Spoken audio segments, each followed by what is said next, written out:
Meet Ilona Maher. I took that lesson straight to the rugby pitch. I passed harder. I ran harder. I tackled harder.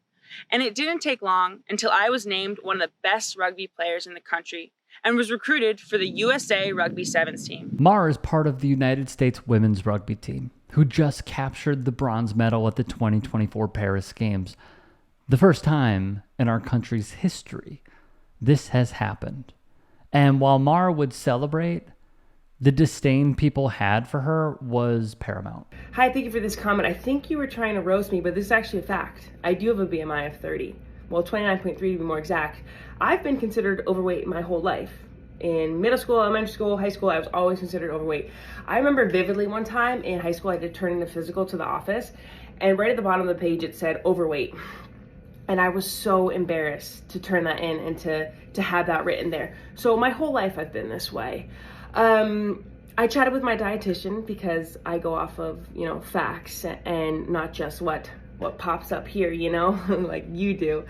And we talked about BMI, and we talked about how it really isn't helpful for athletes. BMI doesn't tell you much. It just tells you what your height and weight and what that equals. I've said it before, I'm 5'10", 200 pounds. And I have about, and this is an estimate, but about 170 pounds of lean mass on me. Do that math in your head, you probably can't.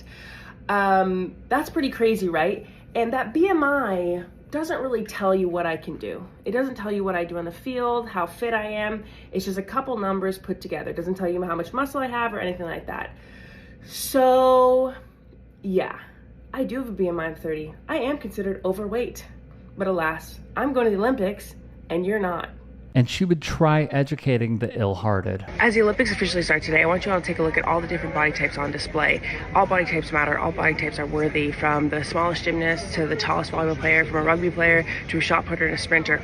All body types are beautiful and can do amazing things. So truly see yourself in these athletes and know that you can do it too.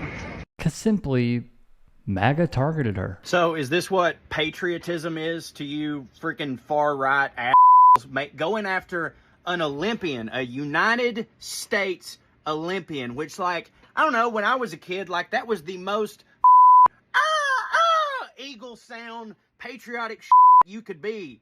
An Olympian on their way to a gold medal for the United States, and you're gonna shit on it. Anytime you see any woman that's not a size 0, you're just like, they got a dick. Calm down with your bullshit. Do you understand that all the people who are sitting behind their podiums, whether they're a senator, congressman, former president, or whatever, that is getting you to worry so much about trans people, are just wanting you to turn their heads while they do some truly nefarious shit? You moron. They want you screaming about all this while they pick your pockets. Also, do you have eyeballs?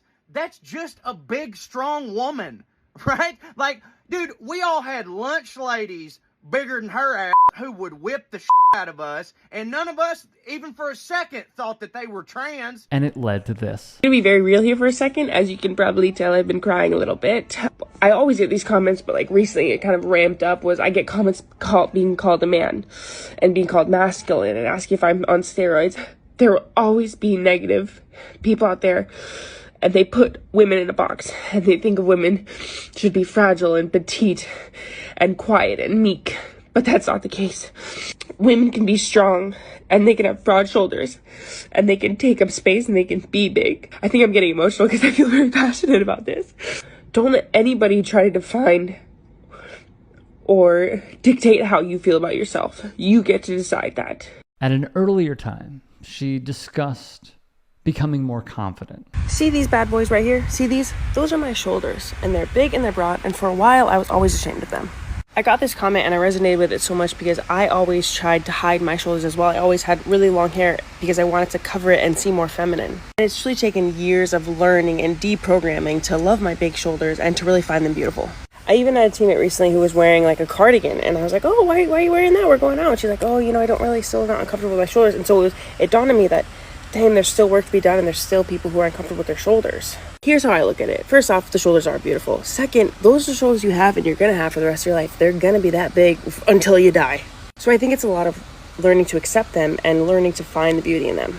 Like, to me now, these shoulders make you want to take notice. When I walk into a room, people see it. I want to put my shoulders back and people notice me. But men won't find big shoulders attractive, or if I'm muscular, I won't find a husband. I'm telling you right now, there are men that find it extremely attractive and extremely beautiful. Do not worry, you might just be talking to the wrong men. So my advice, ladies, is day by day, learn to love, learn to accept them, learn to understand how powerful they are, what they can do, because that's you and your shoulders, you for life. Just to go back to this comment she received via Maggie Ryan, BMI is calculated by dividing a person's weight in kilograms by the square of their height in meters, then using the answer to place them in a category ranging from underweight to healthy to overweight or obese. However, tons of experts argue we should not rely on BMI when it comes to assessing one's health. She'd continue in the year 2023. The American Medical Association announced a new policy urging doctors to not rely solely on BMI to diagnose obesity for numerous reasons, including its inability to account for differences across race/ethnic groups, sexes, genders, and age span, as well as its historical harm, its use for racist exclusion, and because is based primarily on data collected from previous generations of non-Hispanic white populations. So you see how this could be quite troublesome. The commenter is an idiot. Lastly, BMI is not a useful barometer for health on an individual level. So it definitely shouldn't be used as a way to body shame someone. In fact, while we're on the subject, no physical attributes should be used to body shame. Can we maybe just stop body shaming, period? Yeah, I wish. And as Maher says in a more recent TikTok where she has over 1 million followers, the Olympics are the perfect way to showcase that all bodies are capable and strong. I want you to look me dead in the shoulders and say that to me again. Put your full chest into it. Say it again. Have a good look and say it again. Yeah. She would then speak to CBS Mornings and say, I think there has always been a divide. People believing that, when you play sports, if you're an athlete, you can't be feminine. I feel that I can be a beast and play this very physical, aggressive sport while also keeping my femininity while I do it. People would always call me masculine, she would say, and I didn't understand that. But now I'm like, there's a purpose here for it. I could stiff arm, I can fend, and I can get up and tackle as hard as I can. And that's why I want other women to even just get in the gym and lift weights. Like, see what your body can do. Get to a point where you can't do a pull-up. Oh man, I'm so powerful, I can do this. I just think it gave me a new perspective on my body. A bit of her background via Forbes. Maher is a Vermont native who didn't start playing rugby until she was 17 years old. She played college rugby, helped her team win 3 national intercollegiate Rugby Association championships, played her first game for the States' Rugby World Cup Sevens team in the year 2018, and competed at the Tokyo Games in the year 2021, where the team finished 6th. Maher is a prop center, usually among the largest on a rugby team, and told Forbes last year, and I quote, I just run through people and try to set up for something. Maher has scored in all 3 of the rugby team's games so far at the Paris Olympics, a little outdated, of course, but here's what I will say. I go back to a previous video we showed. When does this become acceptable?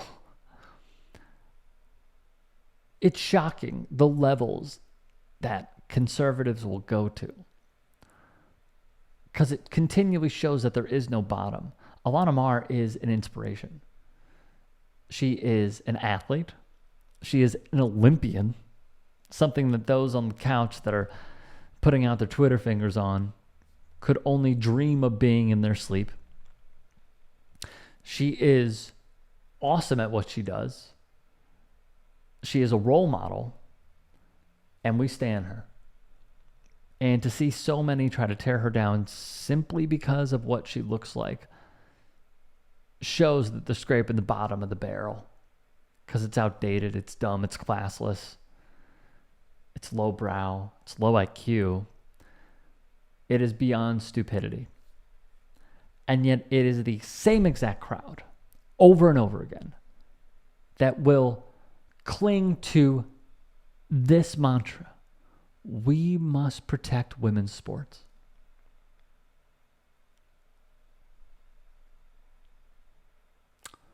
Where are they now? Because it's not about protecting women's sports. It's about discrimination. It's about excluding. It's about attacking. And it is fundamentally obtuse to do so. If you can and are willing, please become a paid member here at TYT Sports. And or go to tyt.com/join. In addition, you can follow me on Twitter, Instagram, and TikTok. Appreciate it. Have a great day.